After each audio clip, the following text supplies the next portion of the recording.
No one in the sleek Banana Island mansion dared to question Madame Clara. With diamonds around her neck and venom on her tongue, Clara ruled her household like a queen, but even queens forget that kingdoms can fall. Zara! I said wipe the floor again. It doesn't shine! Clara screamed, tossing a wet rag toward the trembling girl kneeling beside the dining set. Zara quietly picked up the rag. Yes, Ma, she whispered. Her voice was soft, but her eyes, if one looked closely, held a quiet storm. Unknown to Clara, Zara was not an ordinary maid. Hidden behind the modest wrapper and silence was the only daughter of Nigeria's current president on a personal mission. Weeks earlier, Zara had begged her father to let her experience life without the privilege. She wanted to understand the common people, live their pain, feel their dust. He had been hesitant, but eventually agreed, under one condition. She must never reveal her identity until the time was right. Zara chose the identity of a village orphan. She applied as a housemaid to Clara, the woman known for charity on camera, but cruelty off it. From day one, Clara humiliated her. Slaps for slow responses, insults over torn slippers, and leftover food thrown like scraps to a dog. You should be grateful I even let you sleep under my roof, Clara had once said, arms folded as she looked Zara up and down. What Clara didn't know was that everything she did was being recorded, not just by hidden cameras, but by Zara's inner diary. The household staff mocked Zara too, copying Clara's behavior like loyal sheep. None of them suspected they were dancing on a live wire.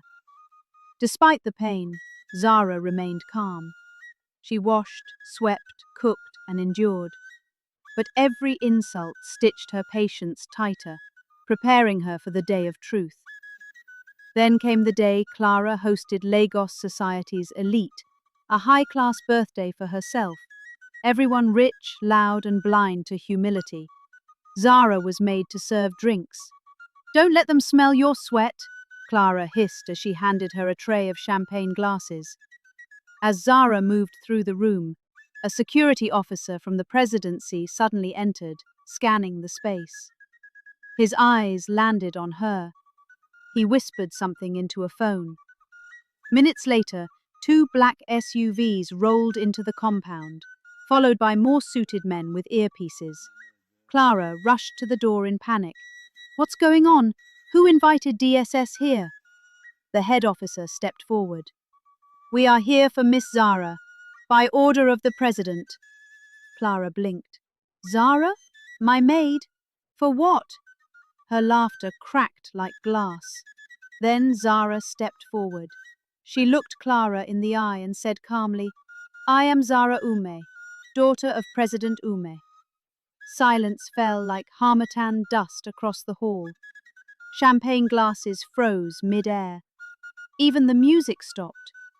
All eyes turned to Zara, now standing taller than ever. Madame Clara's painted face dropped. Her mouth opened, but no words came. The girl she called a wretched village rat was presidential royalty? Zara slowly set down the tray. She looked around the room, at every guest who laughed when Clara mocked her, at every staff who ignored her pain. A lady from the presidency stepped forward, holding a gold-lettered envelope. This house, including everything in it, legally belongs to Miss Zara Ume. What nonsense is this? You must be joking, Clara barked. I bought this house. The official remained calm. Ma, your papers were bought through a dummy company owned by the president. This was all arranged months ago. Zara's voice broke. Her world, her empire was crumbling in real time. The luxury, the respect, the pride, all gone in minutes. Later that evening, the same security guards escorted Clara out of the house. She was told to vacate immediately. Zara stood by the front door. I won't treat you how you treated me, but I hope you remember this moment. Clara moved into a small boys' quarters in mainland Lagos. No servants, no drivers, just her and her regrets. For weeks, news trended. Maid turns out to be president's daughter. Banana Island billionaire loses mansion overnight. Clara tried to reach out, but Zara never responded. She focused instead on building a foundation in her late mother's name, the Zara Trust. The trust provided education, housing, and jobs to girls from underserved communities, something Zara had promised herself long ago. One rainy night, Clara showed up at the gate of the foundation's headquarters, soaked and shivering. "Please, I just want a second chance." Zara came to the gate herself. She didn't flinch when she saw the woman who once made her clean toilets on her knees. "I have nothing left," Clara said, "but I've learned. I swear I've changed." Zara stared at her. The silence was long. Then, with a soft sigh, she opened the gate. "Come inside. Let's talk." That night, for the first time, Clara slept in peace, not in silk sheets, but with a heart heavy from gratitude and guilt. A month after Clara moved into the foundation's staff quarters, she found herself sweeping the compound at dawn, something she never imagined doing. She no longer wore makeup or wigs. Her nails were plain, her steps humble, and her words softened like a reed after a storm. Zara watched quietly.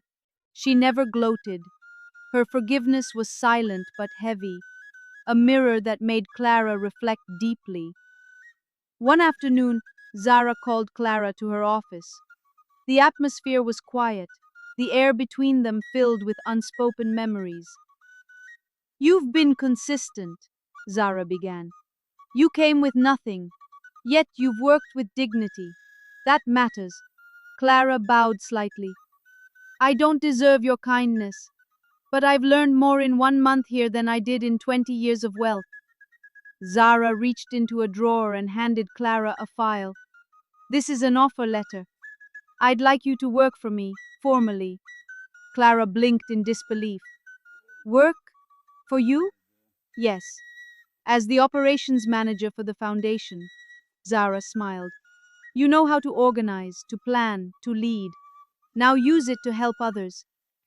Clara dropped to her knees. "Thank you, Zara. I promise I will never misuse this opportunity."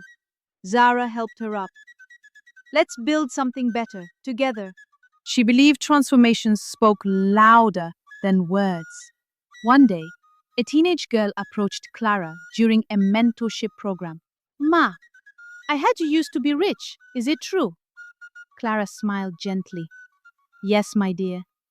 But true wealth is in the heart, and I found mine here." That night, Clara visited the mansion she once called hers. She stood outside the gate, looking in. No regrets, no bitterness, just peace. The security guard recognized her. "Madame Clara, you want to go inside?" "No," she said. "I already have a home now. It's not built of marble, but of grace."